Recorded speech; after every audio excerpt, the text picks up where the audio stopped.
Hello and welcome back. It is me again, and today we're going to talk about heaven. And it's going to be really off the cuff because I felt like being lazy today, so I hope you don't mind if there is no actual scriptural reading. But I have some stuff memorized loosely. It's and anyway, let's play I Rule. Yeah.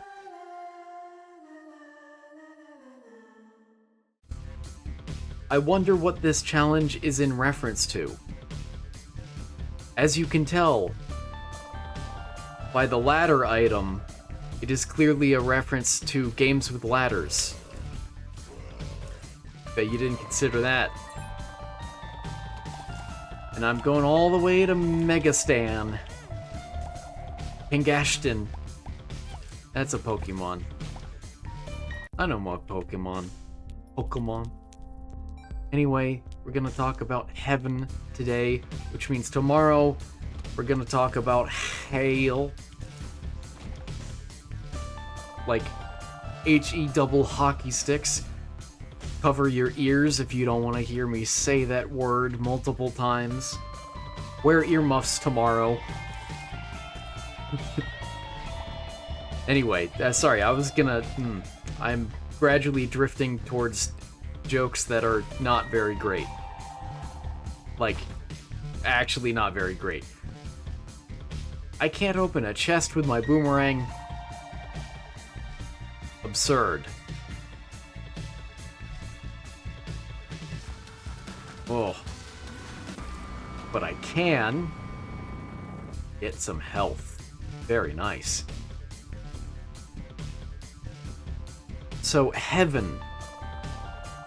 Obviously, it's the place where God is, and if you don't know much about Christianity or what the Bible actually says about it, then you generally know it as, you know, the afterlife, the place we go to, and stuff.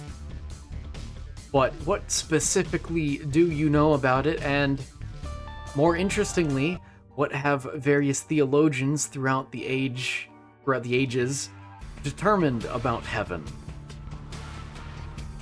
Let's start with the second one a bit, and I'll say that generally a lot of theologians have looked to the story of the Garden of Eden as inspiration for what heaven should be expected to be like, because the Garden of Eden is a story that occurs before the fall of man, and so generally, since, you know, heaven...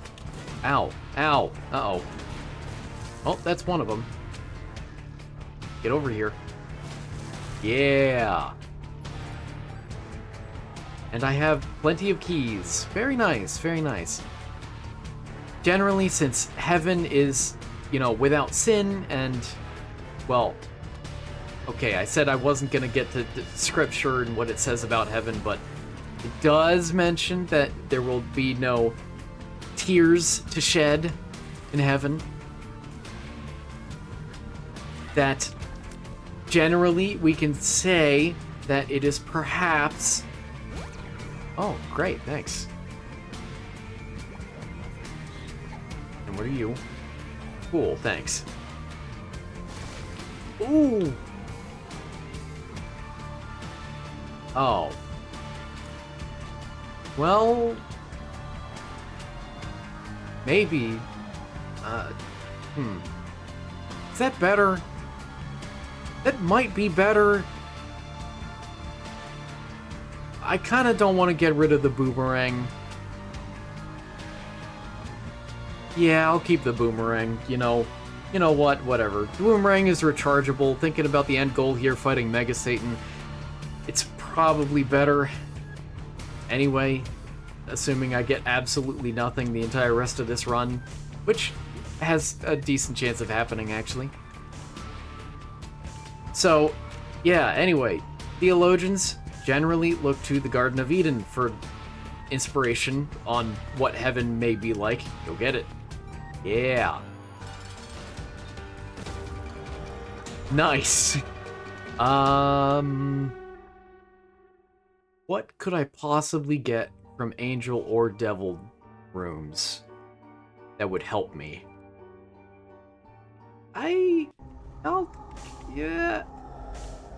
Yeah. That's pretty good, and of course I get hit afterwards. I'll take you too. And then I have PJs. Yay! I'll also go back to the cursed room. Sorry for the extra long run. But anyway, what does the Garden of Eden tell us about heaven? Well, it tells us a few very interesting things. It first of all tells us that there will be work in heaven. There will be jobs in heaven. It does not tell us that there will be any sort of economy in heaven, although you're free to speculate, I suppose. It doesn't say there isn't economies in the Garden of Eden, but Adam and Eve were workers of a sort. They were assigned a very specific job, and that was to name the animals. Oh, the humanity.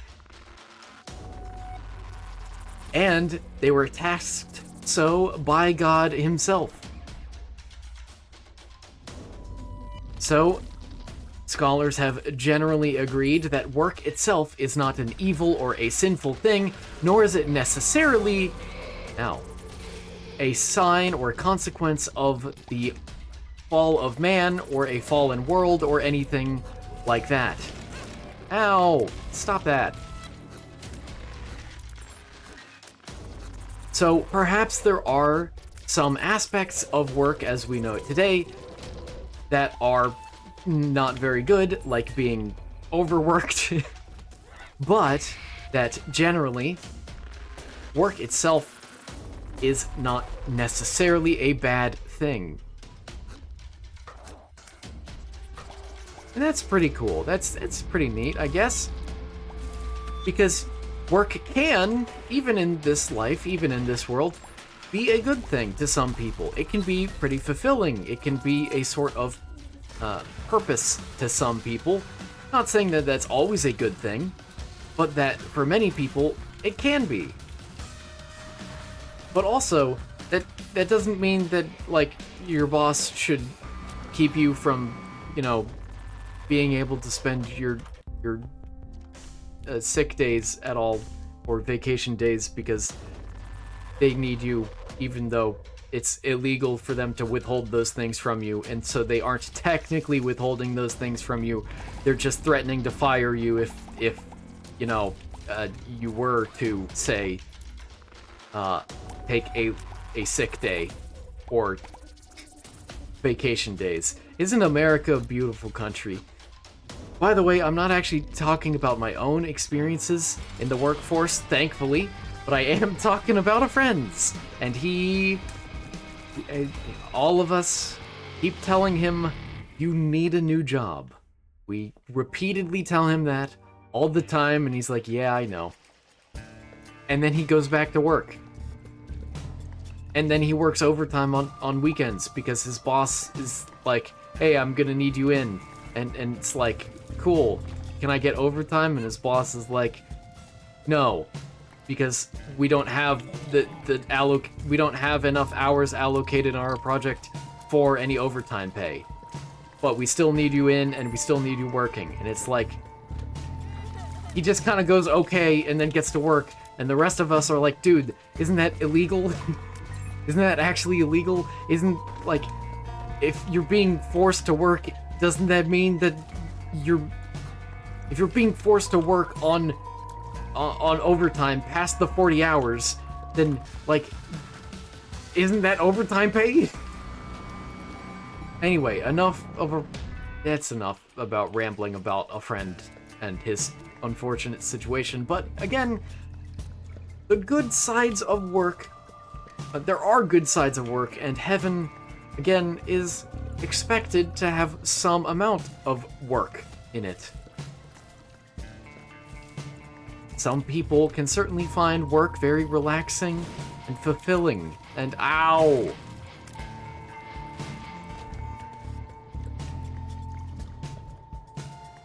Now, here's another thing that heaven may have. Most likely will have, in my opinion, although there have been some people who have said otherwise. And that is sex. Yes, sex. See, this point is a little more contentious. Hello, dead cat. I will not be taking you. Probably. Let me see where the secret room is.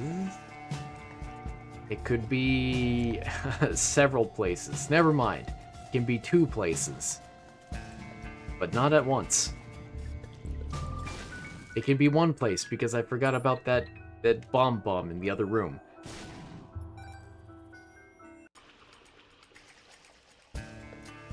So, why is this a more contentious point?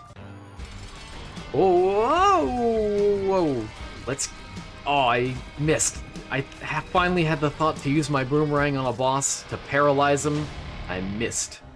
Oh, I missed. Sure, why not? You... I mean, I don't need my boomerang anymore. But you...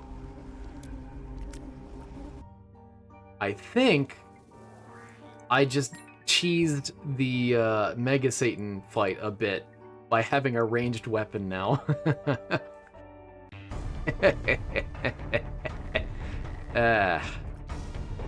Let's test. Ah, yes. Knife storm.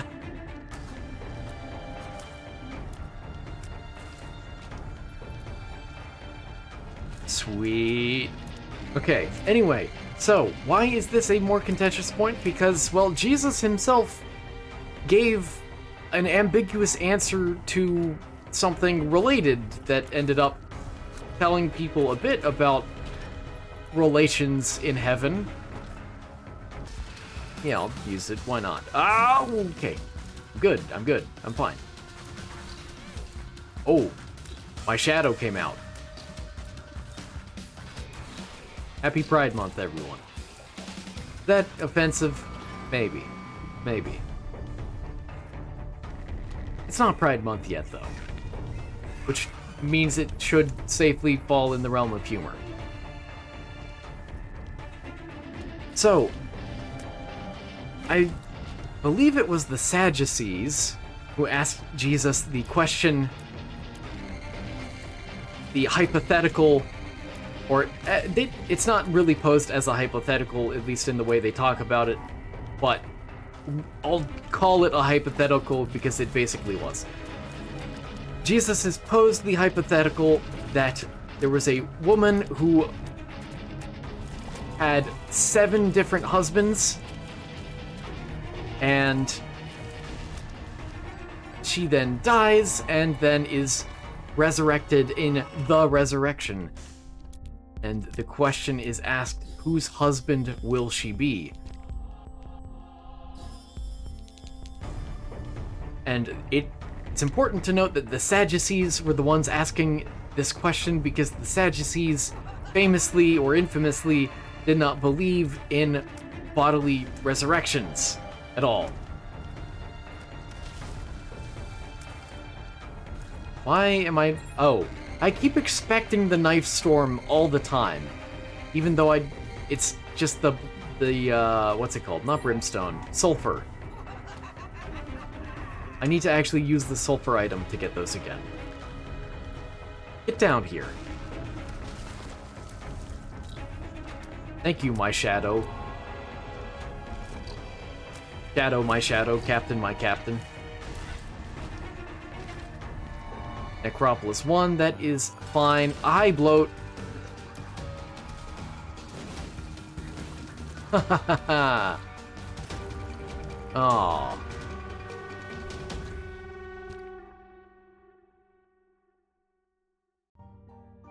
So, Jesus answers their question by saying that in the resurrection, there really won't be husbands or wives. Instead, everyone will be like the angels. And that's, well, it's not a non-answer, but what does that mean? Because that's a lot of people have asked what that means over the centuries. It left a lot of people confused. But I believe the answer that has been generally settled on... Oh, great. At least the hand came quickly. The answer that I believe was generally settled on was that it implies that there is no marriage in heaven, that is, there is no institution of marriage in heaven, there are no husbands and wives, because... Marriage is complete.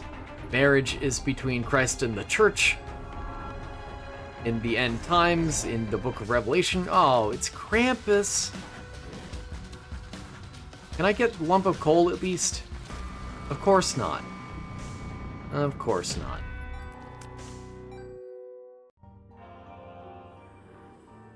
Well, Krampus shouldn't ever spawn again, right? I think? Ooh, ooh, oh, no. So, again, Jesus says that there won't be marriage in heaven. We'll all be like the angels, which gives the impression that angels have some capacity for romantic relationships. Whether or not those relationships could really be called sexual at all is, well, I mean, they aren't really physical creatures, so no.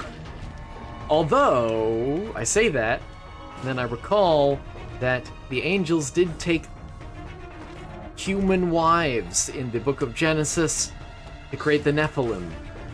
That comes from Genesis chapter 6, I believe. So they are somehow capable of that, I guess. Also, it feels weird as a Christian to really talk about angels like this, because it just feels like they're, you know, they're always there, they're always watching. Oh, great, thanks. And it is very wrong to assume that they are not very bright or not very capable, considering the fact that they too have the ability to fall from grace just as humans did, but in a more serious way, which suggests to me at least that angels are smarter than humans. Oh. And are more responsible for their actions, even, than we humans are. Right, yeah, Krampus, whatever. Do I care about this? No, I don't care about any of those. So, the speculation about humans in heaven can vary a bit regarding sex, with I myself fall into the camp of it will exist, and even children will exist. There will be pregnancies in heaven, even, because it's an intended feature of the human body, I guess, for us as a species, not necessarily everyone individually. So I don't see why it wouldn't continue to exist in heaven. But there are certainly people who have said otherwise, who have believed otherwise and talked about their beliefs, that instead perhaps there will be romantic relationships in heaven, but somehow polyamory would exist. Not would still. I mean, I guess it still exists. Hello. goodbye. That in a weird way, maybe we'd be polyamorous, kind of, but it's okay because the purpose of marriage is fulfilled already. Whoa. Whoa. Whoa. Nice. That's alright. But these people generally also say that they don't believe that children would exist, that pregnancies would happen in heaven, like, and probably also not sex itself, because sex is generally considered, at least by the Catholic Church, to be for the sake of pregnancies, for the sake of having children. And so if you don't have children, then there's no purpose to sex, so it must not exist. It's generally that line of thinking. Again, I still disagree with it. I think the disagreement stems from the idea that... Oh, I was really hoping that would be it. I think the disagreement stems from the idea that when in heaven, all of the souls, all of the human souls will already exist. No more will ever be created because that was something from before. That was... It feels weird. It feels also a bit unfair to say that people may still be born in heaven, that there may still be children in heaven, but I don't see... It's also unfair because they would be... Oh, I can actually use this now. I probably should have, since I took damage. That's fine. That's fine. Or is it gonna give me the 1 in 10? It didn't. But there's a 75% chance... Nope, 67.5. Not at all 75%. Of a Devil Room, Devil Deal, which I do want to see.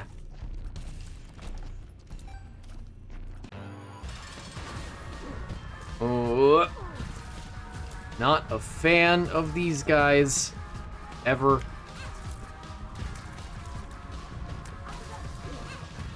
I've lost so much health. Is it still worth it? Yes, maybe. Well, there's cat number 2.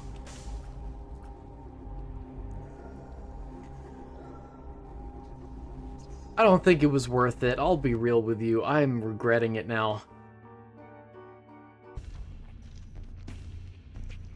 Maybe this could be one of the fortune-telling machines? Maybe? And then it might be okay?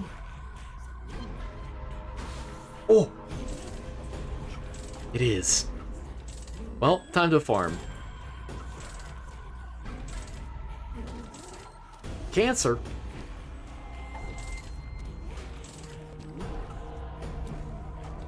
Yeah, I think cancer's the way to go here.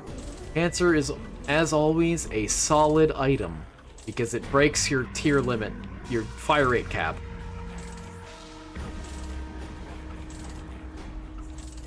Give me more, please. Anyway, ooh, what is it? Yeah. Oh. Okay, well, I'm glad. Not particularly useful. Keep going. So, yeah, whether or not there will be children in heaven is still a matter of some debate, but I don't see why not, basically. Oh, hello. The High Priestess. Sure. Oh. Well, I can use that. That's cool. Oh, there we go. Yay! Ooh, yay! Excuse me. Child's heart.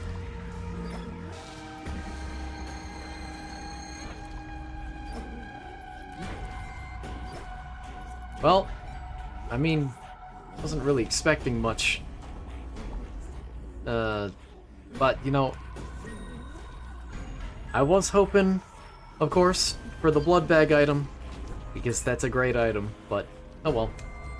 Hello! Hello, friend! Hello, friend!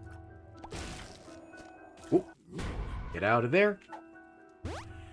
It's an... Ooh! Wait, what? What is it? Ancient Recall, okay. However...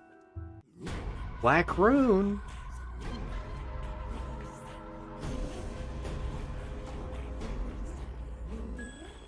Bye-bye. I got Fire Rate. Not bad. Not bad. And let me get you out of the way now, too.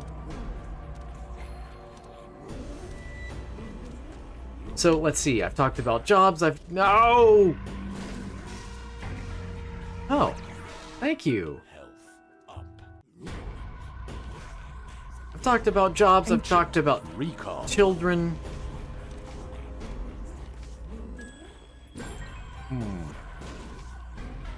Yeah. Okay, that's all I can get from that.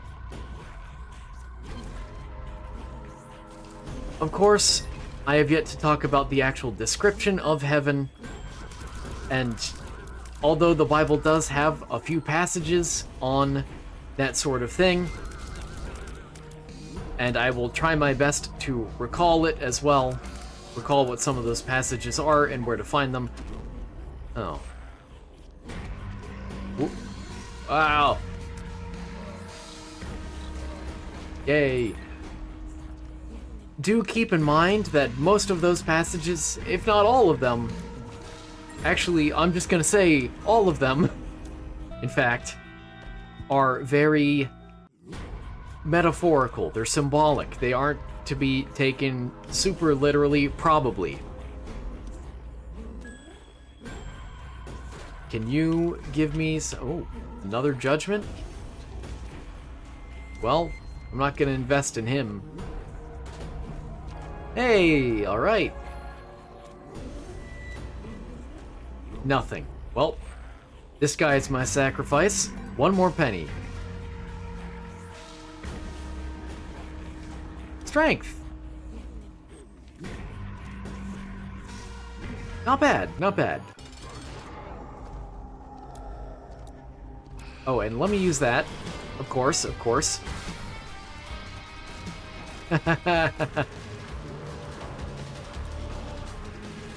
Step.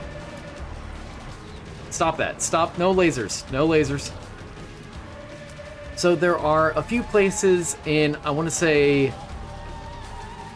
Daniel might have one or two. Ezekiel, I want to say, has some. And then Isaiah, and of course, some Psalms in the Old Testament. I can get delirium? What? Huh? Would that just invalidate the run? Probably. Huh. Huh. Oh good. No curses. None of you are very good, so I'm going to do 2 quick little rooms to get my charge back.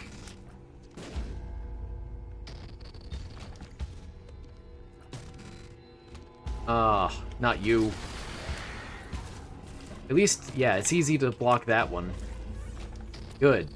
And game time. So generally, a lot of the descriptions from the Old Testament of heaven just focus on a lot of cloud imagery. It is said that God's presence travels in a cloud when it follows the people of Israel in like the very Old Testament part of it. So maybe it doesn't come as too much of a surprise that... Whoa. Whoa. Okay. Sure. worked well enough. Doesn't come too much of a surprise that a lot of the imagery of heaven is also focused on sort of clouds and stuff. Of course, our modern understanding of heaven also comes from somewhere, after all. The idea that there are always angels singing and all that good stuff, and we get some of that in the Old Testament for sure.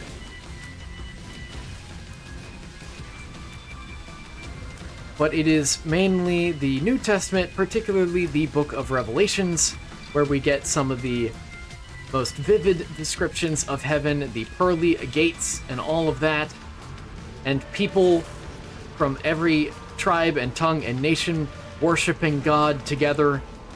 That is a description of the, well, yeah, heaven, really. The eternity. But one very last and very important thing to note about heaven, it is that, and I've said this elsewhere, but let me take the time to truly say it now. I believe it was in the video about common Christian misconceptions a while back, but heaven is not meant to be some spiritual, ethereal place, at least not for us. We are meant to live in the new earth, the part of the new heaven and the new earth, really. Our eternity isn't supposed to be floaty, nothing, floaty, praising God foreverness. Now that wouldn't be bad necessarily if you take the Bible to be very, literal, or if you trust the Bible enough, then I guess that wouldn't be a bad eternity.